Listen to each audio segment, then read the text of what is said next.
আপনি কি জানেন, জগন্নাথ দেবের রথযাত্রা শুধু একটি ধর্মীয় উৎসব নয়, এটি বিশ্বের অন্যতম বৃহৎ জনসমাগমেরও একটি।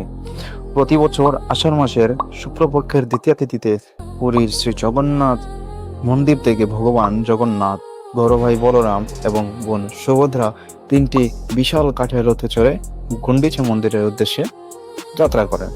লাখো ভক্ত একসঙ্গে রথের দড়ি টানেন। বিশ্বাস করা হয়, ভক্তি ভরে রথ টানলে ঈশ্বরের আশীর্বাদও লাভ হয়।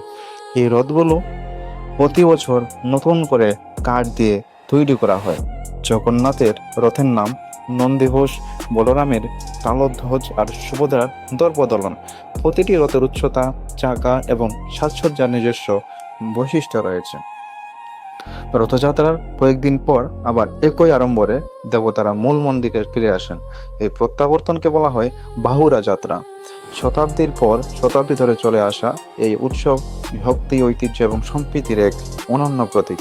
তাই রথযাত্রা শুধু হিন্দু ধর্মাবলম্বীদের নয়, বিশ্বের নানা প্রান্তের মানুষের কাছে এক অসাধারণ সাংস্কৃতিক আকর্ষণ। জয় জগন্নাথ। হ্যাঁ, আজকের ভিডিওতে দেখানো হয়েছে আমাদের যে কিভাবে আমরা গ্রামীণ বা আমাদের বিভিন্ন পরিবেশে আমরা কিভাবে উদযাপন করে থাকি। সো ভিডিওটি যদি ভালো লাগে থাকে অবশ্যই like, comment, share and subscribe, এবং ফেসবুকে যারা ভিউয়ার্স দেখছেন তারা অবশ্যই আমাদের এই পেজটি ফলো করে দেবেন। এই পর্যন্ত ভালো থাকবেন সবাই। জয় জগন্নাথ।